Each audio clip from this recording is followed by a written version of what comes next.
தெளிக்கப்பட்ட நல்ல திரு ரத்தமே, அழிக்க வந்தவன் தொடாதபடி, அழிக்க வந்தவன் தொடாதபடி காப்பாற்றின நல்ல திரு ரத்தமே, காப்பாற்றின நல்ல திரு ரத்தமே. இயேசுவின் ரத்தம், இயேசுவின் ரத்தம், எனக்காய் சிந்தப்பட்ட இயேசுவின் ரத்தம், இயேசுவின் ரத்தம், இயேசுவின் ரத்தம், எனக்காய் சிந்தப்பட்ட இயேசுவின் ரத்தம். இயேசு கிறிஸ்துவின் திரு ரத்தமே, எனக்காய் சிந்தப்பட்ட திரு ரத்தமே, கிறிஸ்துவின் திரு ரத்தமே, எனக்காய் சிந்தப்பட்ட திரு ரத்தமே. ஆண்டவரே, இந்த நாளிலும் உம்முடைய இரத்தத்தை குறித்து நாங்கள் பாடி, நாங்கள் என் வாயினால் அறிக்கை செய்யும் பொழுது ஒவ்வொரு வீடுகளிலும் வாதை வராதிருக்கும்படியாக தெளிக்கப்பட்ட திரு ரத்தத்திற்காக உம்மை ஸ்தோத்திரிக்கிறோம்.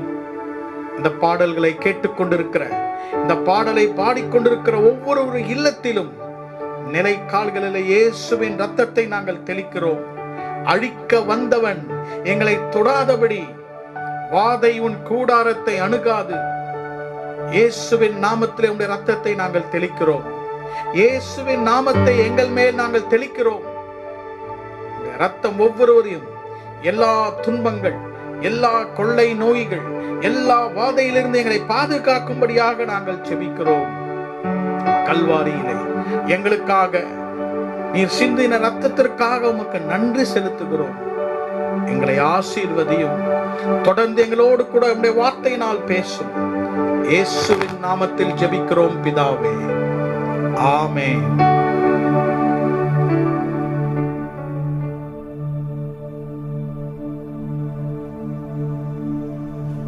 ஆண்டவராகிய இயேசு கிறிஸ்துவின் இனிய நாமத்திலே இந்த காலை வேளையிலே உங்களை நான் வாழ்த்துகிறேன். இந்த காலை நம்முடைய வேத தியானத்திற்காக அப்போஸ்தலர் நடபடிகள் 27 அதிகாரம் 24 வசனத்தை உங்களுக்காக நாங்கள் வாசிக்கிறோம். We would like to read Acts of the Apostles chapter 27 verse 24. பவுலே, பயப்படாதே, நீ ராயனுக்கு முன்பாக நிற்க வேண்டும். இதோ உன்னுடனே கூட யாத்திரை பண்ணுகிற யாவரையும் தேவன் உனக்கு தயவு பண்ணினார் என்றான். Saying, Fear not, Paul, thou must be brought before Caesar, and lo, God hath given thee all them that sail with thee. 24 வசனத்தை நாம் வாசிக்கும் பொழுது பவுலுடைய 4வது கப்பற் பிரயாணத்தை குறித்து நாம் வாசிக்கிறோம். 2 Corinthians chapter 11 and verse 25. 2 கொரிந்தியர் 11:25 வாசிக்கிறேன். 3 தரம் மிலாறுகளால் அடிபட்டேன், 1 தரம் கல்லெறியுண்டேன், 3 தரம் கப்பர் சேதத்தில் இருந்தேன், கடலிலே ஒரு ராப்பகல் முழுவதும் போக்கினேன். Thrice I was beaten with rods, once was I stoned, thrice I suffered shipwreck, a night and a day I have been in the deep. 2 கொரிந்தியர் 11:25 வசனம், 3 தரம் கப்பர் சேதத்தில் இருந்தேன், thrice I was in a shipwreck என்று பவுல் எழுதுகிறார். நாம் வாசித்த அப்போஸ்தலர் 24 அதிகாரத்திலே பவுல் அடிகளாருடைய 4வது கப்பற் பயணத்தையும் குறித்து வாசிக்கிறோம். ஆண்டவராகிய இயேசு கிறிஸ்துவின் நாமம் இன்றைக்கு மகிமைப்படுவதாக. Paul was used to travel by ships most of the times in his ministry. பவுலுடைய வாழ்க்கையிலே அநேக தரம் கப்பற் பிரயாணத்திலே பல இடங்களுக்கு ஊழியத்திற்காக அவர் பயணம் செய்துள்ளார். இந்த 4 முறைகளும் பவுல் கப்பலிலே பயணம் செய்யும் பொழுது கப்பல் சேதத்திற்குள்ளாக அவர் அகப்பட்டார். This is the 4th shipwreck that Paul is facing.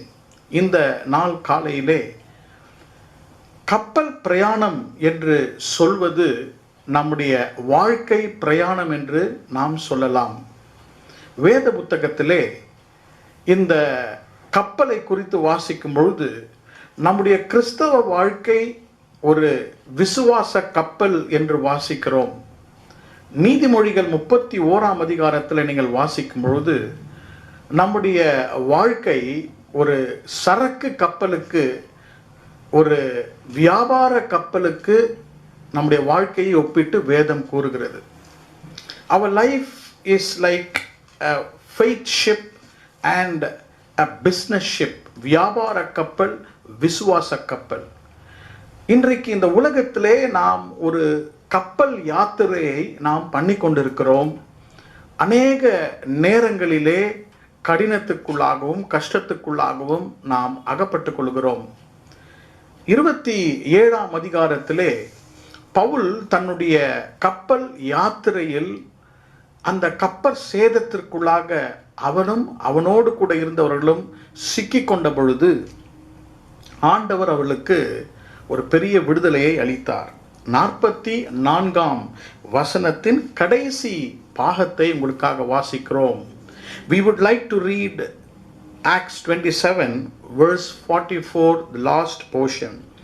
இவ்விதமாய் எல்லாரும் தப்பி கரை சேர்ந்தார்கள். And so it came to pass that they escaped all safe to land. Everybody escaped safe to the land.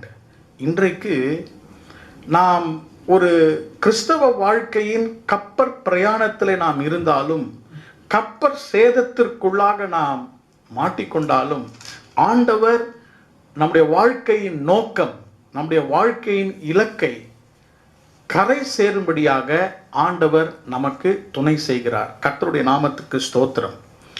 இந்த 27ஆம் அதிகாரத்திலே கப்பற் சேதம் அவர்களுக்கு வரும்பொழுது பெருங்காற்றினால் அவர்கள் சிக்கிக் கொள்கிறார்கள். சில வசனங்களை உங்களுக்கு காண்பிக்க விரும்புகிறேன். 4ஆம் வசனத்தை வாசிக்கும் பொழுது எதிர்காற்று அவர்களுக்கு விரோதமாக வந்தது. 7ஆம் வசனம், காற்று எங்களை தடை செய்தது. 15ஆம் வசனத்திலே verse 15, காற்றுக்கு அவர்கள் அகப்பட்டு கொண்டு. 18ஆம் வசனம், பெருங்காற்று மழையில். 20ஆம் வசனம், பெருங்காற்று மழையும். பவுல் அந்த கப்பல் யாத்திரையிலே போகும் பொழுது பெருங்காற்றினால் அவர்கள் சிக்கிக் கொண்டார்கள். எதிர்காற்று அவர்களுக்கு வீசினது. அதோடு கூட அவருடைய விசுவாச கப்பலாகிய வாழ்க்கையிலே இந்த பெருங்காற்றும் எதிர்காற்றும் அவருடைய பிரயாணத்தை மிகவும் லகுவாக இல்லாமல் கஷ்டமாக மாற்றினது. எனக்கு அருமையான கர்த்தருடைய பிள்ளைகளே, சகோதர சகோதரிகளே, 27ஆம் அதிகாரம் 44 வசனங்களையும் நீங்கள் வாசிக்கும் பொழுது ஆண்டவராகிய தேவன் ஒரு கிறிஸ்தவனுடைய வாழ்க்கையிலே, கர்த்தருடைய பிள்ளைகளுடைய வாழ்க்கையிலே, கப்பற் பிரயாணமாகிய இந்த வாழ்க்கை யாத்திரையிலே எப்படி ஒரு நபரை நடத்துகிறார் என்ற ரகசியங்களை இன்றைக்கு நாம் அறிந்து கொள்ளப் போகிறோம். How God supports us in a ship voyage and during shipwreck in our life. கர்த்தருடைய நாமத்துக்கு ஸ்தோத்திரம். ஒரு நாளும் ஒருபோதும் கர்த்தர் நம்மை கைவிடாத தேவனாய் இருக்கிறார். நம்முடைய யாத்திரையில், நம்முடைய வாழ்க்கை பிரயாணத்தில் விசுவாச கப்பலாகிய நம்முடைய வாழ்க்கை சேதப்படுத்தாதபடி கரை சேரும்படியாக ஆண்டவர் நமக்கு உதவி செய்கிறவராயிருக்கிறார். 3 சிந்தனைகளை இந்த காலையிலே உங்கள் மத்தியிலே நான் வைக்க விரும்புகிறேன். ஆண்டவர் எப்படி நம்மை இந்த கப்பல் யாத்திரையிலே ஆசீர்வதித்து கரை சேரும்படியாக செய்கிறார். நம்முடைய வாழ்க்கையின் எதிர்காலத்திலே ஆண்டவராகிய தேவன் இக்கட்டுகளிலும் பிரச்சனைகளிலும் எப்படி நம்மை கரை சேர்த்து அவருடைய சித்தத்தை நம்முடைய வாழ்க்கையிலே நிறைவேற்றுகிறார் என்பதை நாம் பார்க்க போகின்றோம். 3 சிந்தனைகளை நான் உங்கள் முன்பாக வைக்க விரும்புகிறேன். Let me place before you 3 important thoughts how God is with us in this ship voyage. Number 1, there is an initial commencement of our journey. And number 2, there is an intermittent crisis that arises in the middle of the sea. And number 3, there is the intimate care of God in our lives. கர்த்தருடைய நாமத்துக்கு ஸ்தோத்திரம். An initial commencement of our voyage, intermittent crisis that attacks our life, and the intimate care of our Lord God. தமிழில் உங்களுக்காக சொல்லுகிறேன். கப்பல் பிரயாணத்திலே ஆரம்பத்திலே ஒரு முன்னேற்றத்தை நாம் வாசிக்கிறோம். இரண்டாவதாக இடையிலே வந்த இக்கட்டுகளை குறித்து வாசிக்கிறோம். மூன்றாவதாக ஆண்டவருடைய நெருக்கமான அவருடைய பாதுகாப்பை குறித்து வாசிக்கிறோம். கர்த்தருடைய நாமத்துக்கு ஸ்தோத்திரம். பவுலுடைய வாழ்க்கையிலே இந்த 3 காரியத்தையும் வைத்து நமக்கு ஆண்டவர் நம்முடைய வாழ்க்கை யாத்திரையிலே அவர் உறுதுணையாக இருக்கிறார் என்பதை நம்மை இன்றைக்கு தைரியப்படுத்த விரும்புகிறார். கர்த்தருடைய நாமத்துக்கு ஸ்தோத்திரம். முதல் 8 வசனங்களை நாம் வாசிக்கும் பொழுது we are able to see the initial commencement of the journey of Apostle Paul. முதல் 8 வசனங்களிலே பவுலுடைய பிரயாணத்தின் ஆரம்ப முன்னேற்றங்களை குறித்து வாசிக்கலாம். முதலாம் வசனத்தை உங்களுக்காக நாங்கள் வாசிக்கிறோம். உங்கள் வேதத்தை திறந்து இந்த வசனத்தை நீங்கள் கவனிக்கும்படியாக நான் பணிவன்புடன் கேட்டுக்கொள்கிறேன்.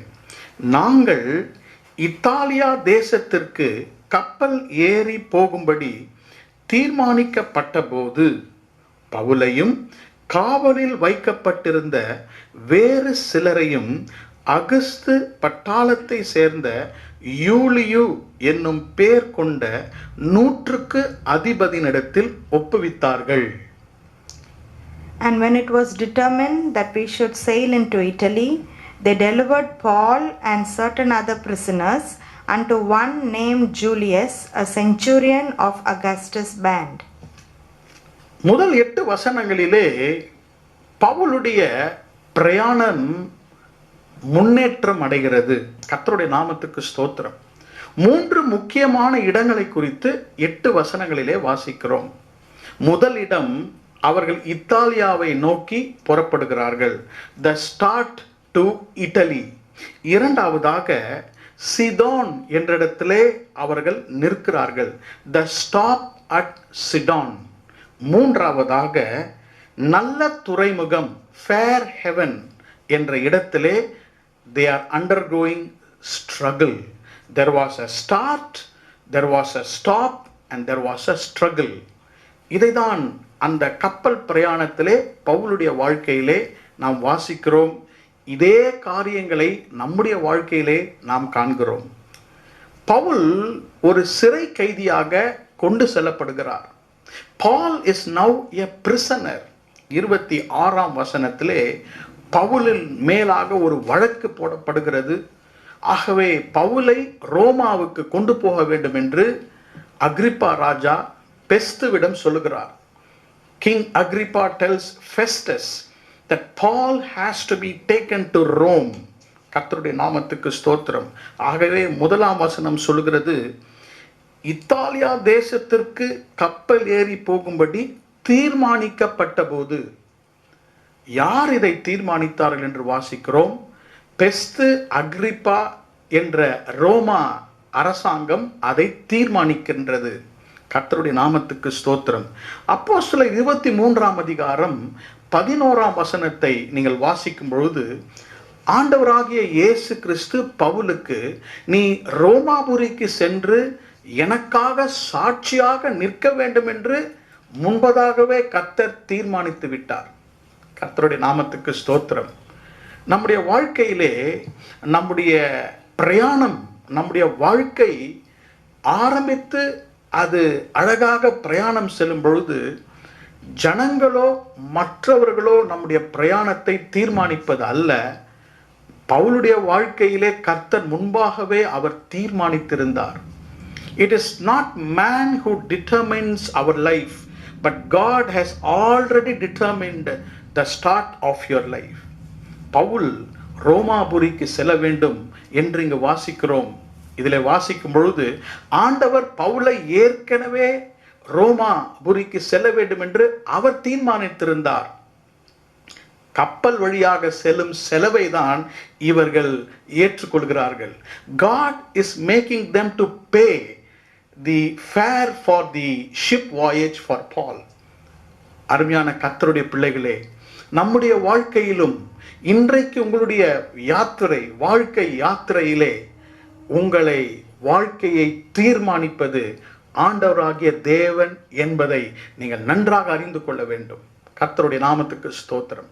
பவுலுடைய வாழ்க்கையின் ஆரம்பத்திலே அருமையான ஒரு ஆரம்பத்தை கர்த்தர் தருகிறார். ஒரு சிறை கைதியாக 1ஆம் வசனத்தை வாசிக்கிறோம். அகஸ்து பட்டாளத்திலே சேர்ந்த யூலியு என்ற ஒரு 100க்கு அதிபதியிடம் பவுலை ஒப்படைக்கிறார்கள். அப்போஸ்தலர் 10ஆம் அதிகாரம் 1ஆம் வசனத்திலே வாசிக்கும் பொழுது கொர்னேலியோ என்பவர் இத்தாலிய பட்டாளத்தை சேர்ந்தவன். இந்த இடத்திலே இன்னொரு பட்டாளம் என்று ஒன்று உண்டு. It is called as the Augustus band.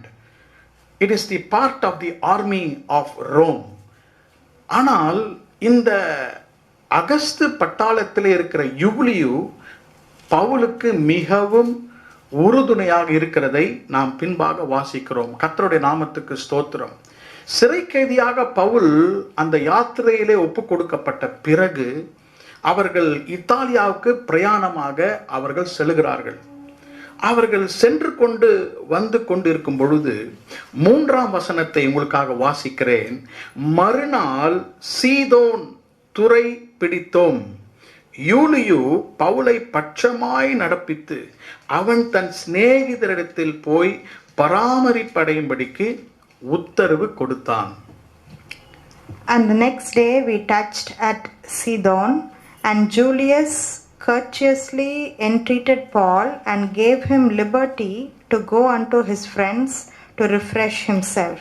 We read about the stop at Sidon.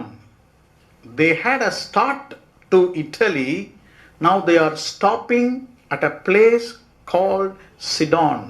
அந்த இடத்திலே கர்த்தர் அருமையாக பவுலுக்கு அந்த யூலியு என்ற 100க்கு அதிபதியினிடத்திலே ஒரு சுதந்திரத்தை பெறுகிறான். பொதுவாக சிறை கைதிகளுக்கு வெளியே செல்லும்படி துறைமுகத்திலே அப்படிப்பட்ட உத்தரவு தருவதில்லை. கர்த்தருடைய நாமத்துக்கு ஸ்தோத்திரம். பாருங்கள், அந்த இடத்திலே தான் ஒரு மாற்றம் ஏற்படுகிறது. 2ஆம் வசனத்தை வாசிக்கும் பொழுது அவர்கள் பிரயாணம் செய்த கப்பல் அதிரமித்தியம் கப்பல் என்று வாசிக்கிறோம்.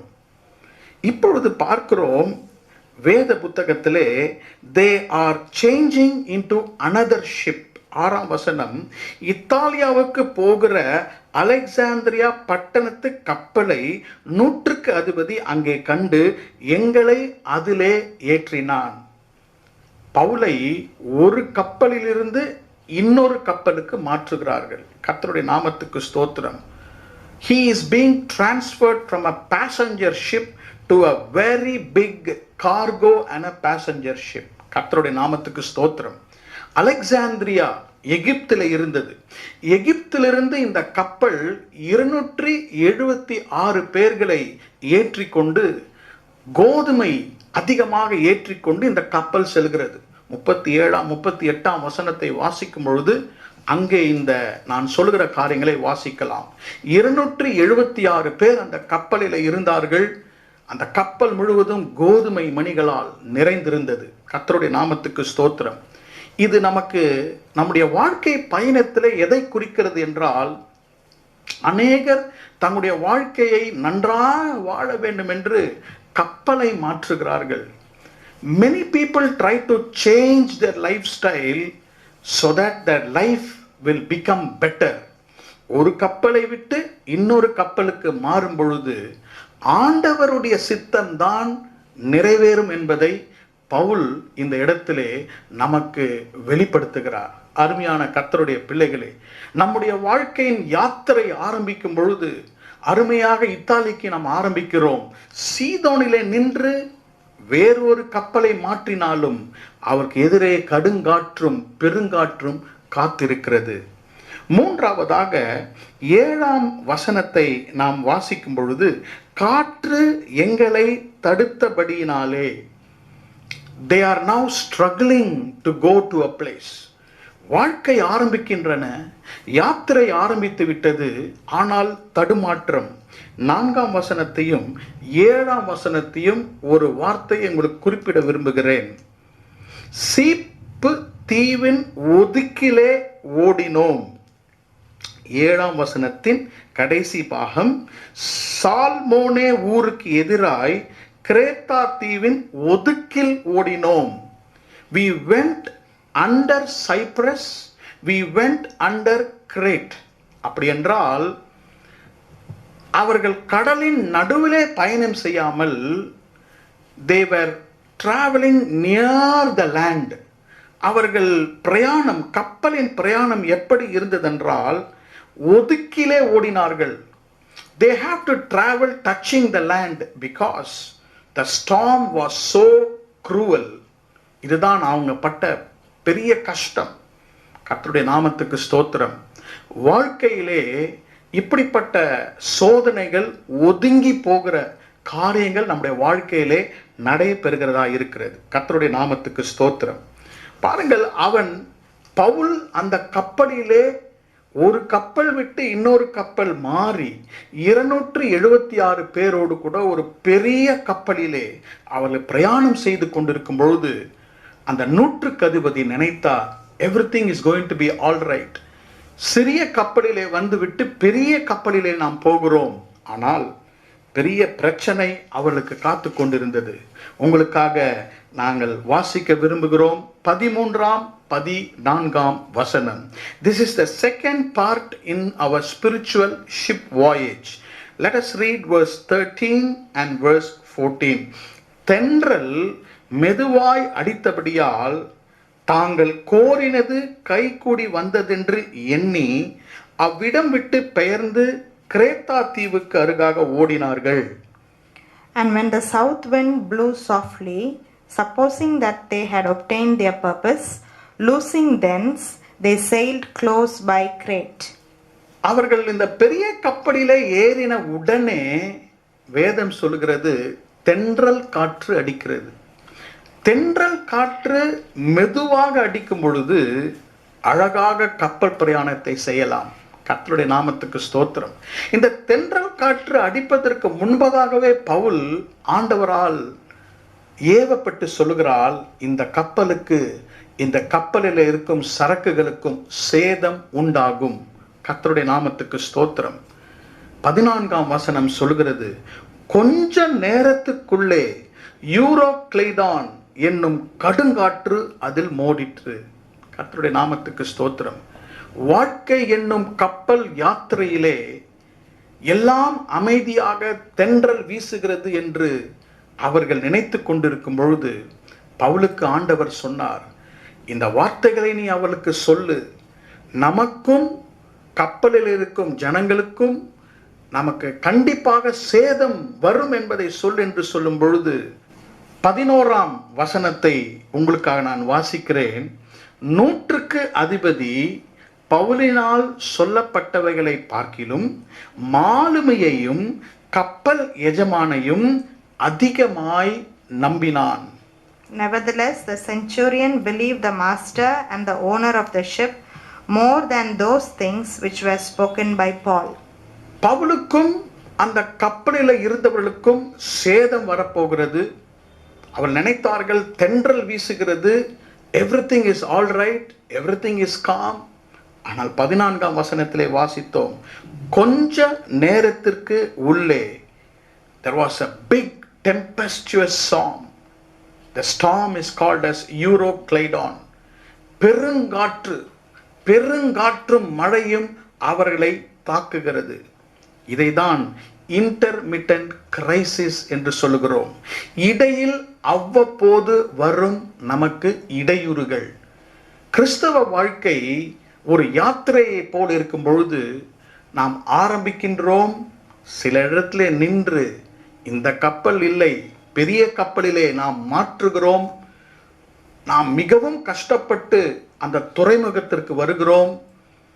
ஆனால் கர்த்தர் பேசுகிறார், நமக்கு சேதம் உண்டாகும், கவனித்து பிரயாணம் செய்யுங்கள் என்று கர்த்தர் பேசும் பொழுது மாலுமையை அதிகமாக நம்புகிறோம். இந்த இடத்துல வாசிக்கிறோம், தென்றல் அடிக்கிறது என்று அவர்கள் நம்பின பொழுது பெருங்காற்று அங்கே அடிக்கிறது.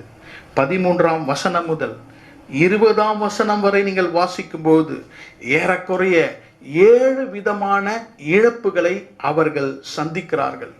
கர்த்தருடைய நாமத்துக்கு ஸ்தோத்திரம். 15ஆம் வசனம், கப்பல் அகப்பட்டு கொண்டது. They did not have freedom.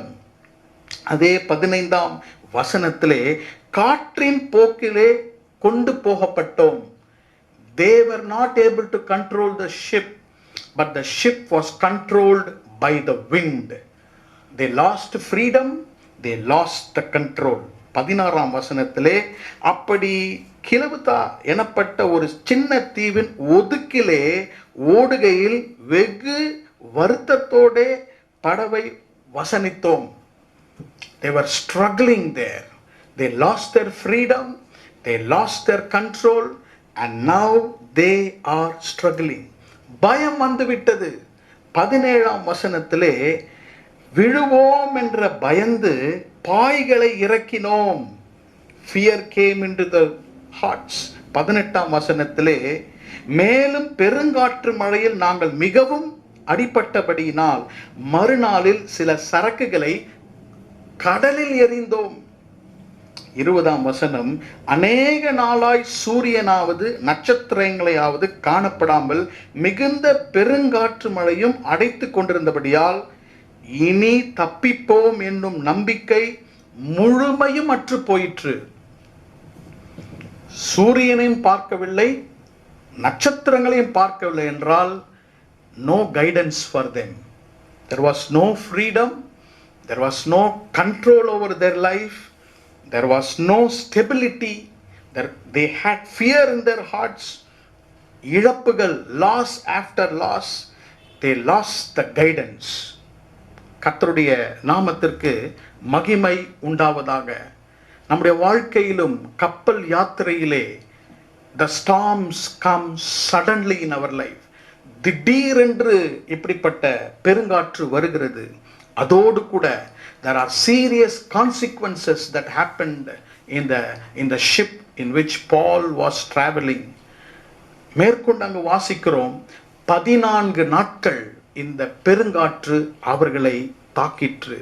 27ஆம் வசனத்தை வாசிக்கும் பொழுது 14ஆம் ராத்திரியான போது 14 days the storm did not cease soon.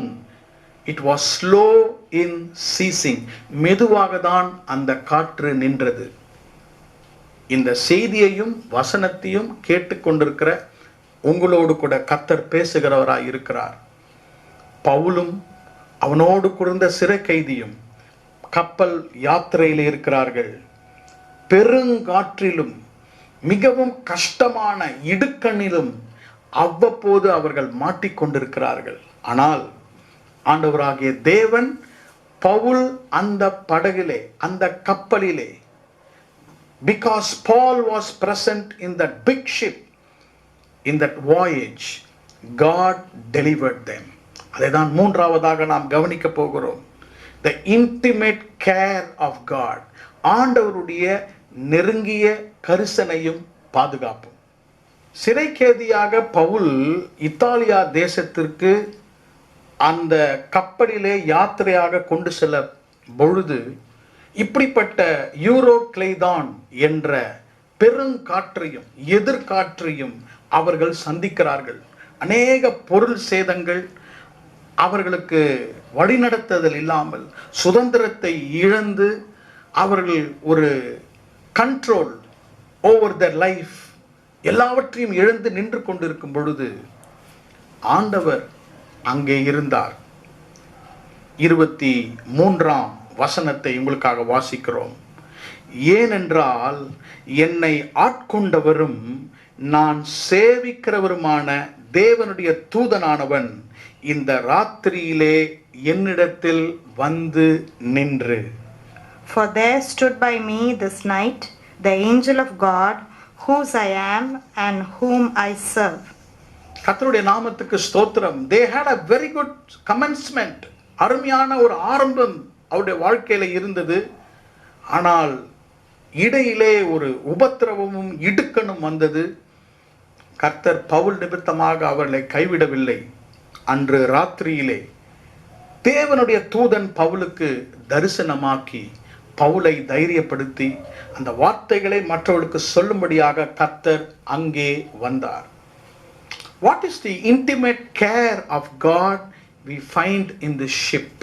இந்த கப்பலிலே ஆண்டவராகிய தேவனுடைய கரிசனை பாதுகாப்பு தான் என்ன? உங்களுடைய என்னுடைய வாழ்க்கையிலே கப்பல் யாத்திரை பெருங்காற்றினால் நம்முடைய குடும்பங்களும் நம்முடைய தனிப்பட்ட வாழ்க்கையும் அகப்பட்டு கொண்டிருக்கும் பொழுது ஆண்டவர் எப்படி நம்மை கரை சேரும்படியாக செய்கிறார்? 3 காரியத்தை உங்கள் மத்தியிலே வைக்க விரும்புகிறேன். There are 3 intimate care of God mentioned from verse 23 to verse 44. Number 1 is the presence of God. முதலாவதாக ஆண்டவருடைய பிரசன்னம். Number 2 is the promises of God. இரண்டாவது ஆண்டவருடைய வாக்குத்தத்தங்கள். மூன்றாவது, thirdly, it is the performance of God. ஆண்டவருடைய பலத்த கிரியை.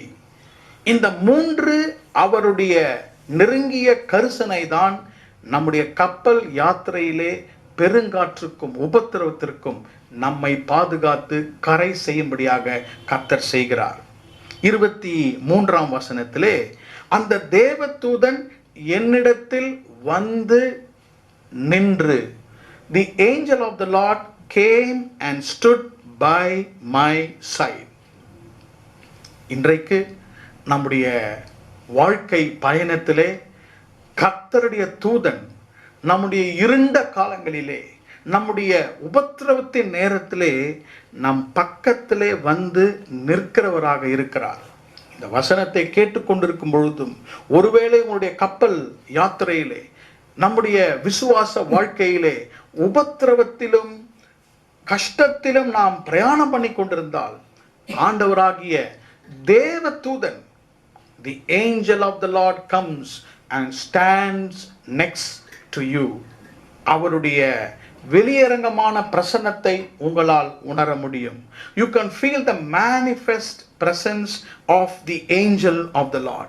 24ஆம் வசனத்திலே ஆண்டவர் மறுபடியுமாக அவருடைய வாக்குத்தத்தத்தை உறுதிப்படுத்துகிறார். பவுலே, பயப்படாதே, நீ ராயனுக்கு முன்பாக நீ நிற்க வேண்டும். இதைதான் அப்போஸ்தலர் 23:11 வாசித்தோம். ஆண்டவர் அன்றைக்கு சொன்ன வாக்குத்தத்தத்தை அந்த நேரத்திலே கர்த்தர் ஞாபகப்படுத்துகிறார். நம்மை நம்முடைய யாத்திரையிலே உறுதியோடு நிற்க செய்வது ஆண்டவருடைய வாக்குகள். The promises of God are yea and amen in Christ Jesus. இயேசு கிறிஸ்துவுக்குள்ளாக அவருடைய வாக்குத்தத்தங்கள் ஆம் என்றும் ஆமென் என்றும் இருக்கிறது. ஏன்? வாக்குத்தத்தத்தை கொடுக்கிறவர் வாக்குத்தத்தத்தை நிறைவேற்றுகிறவராய் இருக்கிறார். கர்த்தருடைய நாமத்துக்கு ஸ்தோத்திரம். இந்த அதிகாரத்திலே நீங்கள் வாசிக்கும் பொழுது 14 நாட்களாய் அவர்கள் உணவு உண்ணாமல் இருந்தார்கள். பவுல் அவர்களை பார்த்து எல்லாரும் அப்பத்தை புசியுங்கள் என்று அவன் சொல்லும் பொழுது 276 பேரும் அப்பத்தை புசித்தார்கள். கர்த்தருடைய பலனை பெற்றார்கள். ஆண்டவருடைய வாக்குத்தத்தங்கள் நமக்கு அப்பத்தை போல் இருக்கிறது. ஆண்டவருடைய பரலோக அப்பமாகிய வாக்குத்தத்தங்களை நாம் அவ்வப்போது புசிக்கும் பொழுது கர்த்தர் நம்மை பலப்படுத்துகிறார். 44ஆம் வசனத்திலே இவ்விதமாய் எல்லாரும் தப்பி கரை சேர்ந்தார்கள். கர்த்தருடைய நாமத்துக்கு ஸ்தோத்திரம். It was the Lord who calmed the sea. அவர்கள் எப்படி கரை சேர முடிந்தது? முதலாம் வசனத்திலிருந்து வாசிக்கும் பொழுது எவ்வளவு இடையூறுகள், எவ்வளவு பிரச்சனைகள். கப்பலை மாற்றினார்கள். பெருங்காற்று, எதிர்காற்று, மழை, உயிர் சேதங்கள் இல்லாமல் சரக்கு சேதங்கள், அநேக காரியங்கள் நடந்து கொண்டிருந்தது. ஆனால் இந்த இடத்துல வாசிக்கிறோம், அந்த கடல் அமைதியாக ஆயிற்று. God was able to calm the sea. The waves became calm. The ship was able to reach the shore. கடல் அலைகள், பெருங்காற்றை நம்மால் அடக்கி ஆள முடியாது. கர்த்தர் தான் அதை அடக்க முடியும். நம்முடைய வாழ்க்கையிலே, யாத்திரையிலே இருக்கும் எல்லா விதமான பிரச்சனைகள், சோதனைகள், சவால்களை it is only the Lord who can control and stop. அது வரைக்கும் உங்களுக்கு கர்த்தர் கிருபை தருவார். உங்கள் பக்கத்திலே நின்று பவுலே என்று சொன்ன தேவன் உங்கள் பெயரை அழைத்து என்னுடைய பிரசன்னம் உன்னோடு கூட இருக்கிறது என்பதை கர்த்தர் நமக்கு உறுதிப்படுத்துகிறார். இன்றைக்கு ஆண்டவர் தாமே உங்களை பார்த்து பயப்படாதே, உன்னுடைய வாழ்க்கையிலே நீ போக வேண்டிய கர்த்தருடைய திட்டத்தை, அந்த கரையை உன்னை அடைய செய்வேன் என்று கர்த்தர் உங்களுக்கு வாக்கு பண்ணுகிறார். எல்லா விதத்திலும் உங்களை தப்பி செல்ல கர்த்தர் உதவுவார். பிழைப்போம், இனிமேல் தப்பி பிழைப்போம் என்ற நம்பிக்கையை முற்றும் அற்று போயிருந்தார்கள். Not even a small trust or a small hope they had in their life. But God stilled the storm for them. இன்றைக்கு நம்முடைய வாழ்க்கையில் இருக்கும் எல்லா விதமான பெருங்காற்றையும் எதிர்காற்றையும் அவர் அமைதிப்படுத்துவார். கர்த்தர் உங்களை ஆசீர்வதிப்பார். கர்த்தருடைய பிரசன்னம், கர்த்தருடைய வாக்குத்தத்தம், அவருடைய கிரியைகள் உங்கள் வாழ்க்கையிலே வெளிப்படுவதாக. கடைசியிலே கர்த்தர் உங்களை பார்த்து சொல்லுகிற காரியம், உங்களுடைய விசுவாச கப்பல் யாத்திரையிலே உங்களை பார்த்து கர்த்தர் சொல்லுகிறார், பயப்படாதிருங்கள், கர்த்தருடைய பிரசன்னத்திலே நிலைத்து நில்லுங்கள், அவருடைய வாக்குத்தத்தத்தை விசுவாசியுங்கள், அவர் உங்களுக்காக கிரியை செய்வார். உங்களுடைய எல்லா விதமான பெருங்காற்றையும் அவரிடத்தில் ஒப்பு கொடுங்கள். அவர் எல்லாவற்றையும் ஆளுகிற தேவனாய் இருக்கிறார்.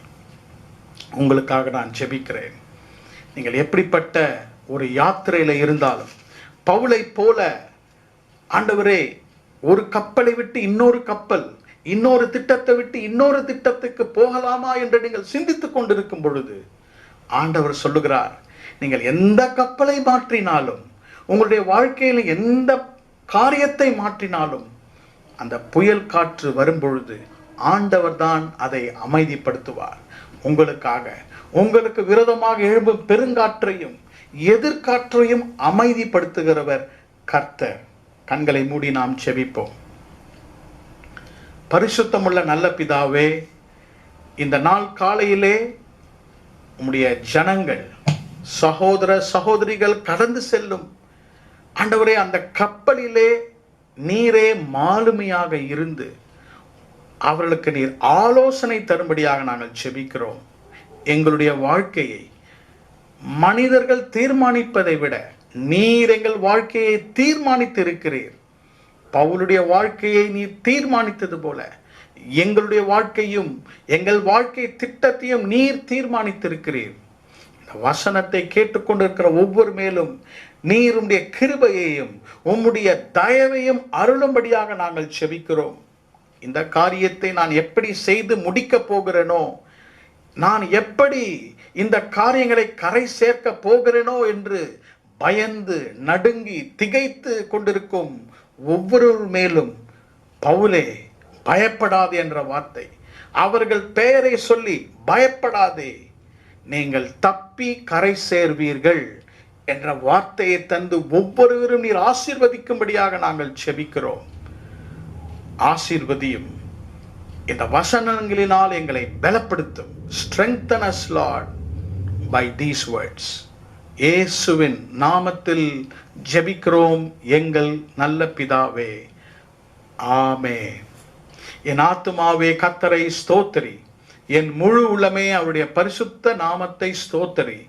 என் ஆத்துமாவே கர்த்தரை ஸ்தோத்திரி, கர்த்தர் செய்த சகல உபகாரங்களையும் மறவாதே. ஆமென். நம்முடைய கர்த்தராகிய இயேசு கிறிஸ்துவினுடைய கிருபையும் பிதாவாகிய தேவனுடைய அன்பும் பரிசுத்த ஆவியானவருடைய அந்யோன்ய ஐக்கியமும் நம்மோடும் நம் குடும்பத்தாரோடும் இன்றும் என்றும் சதா காலங்களிலும் இருப்பதாக. ஆமென். கர்த்தர் உங்களை ஆசீர்வதித்து உங்களை நடத்துவாராக.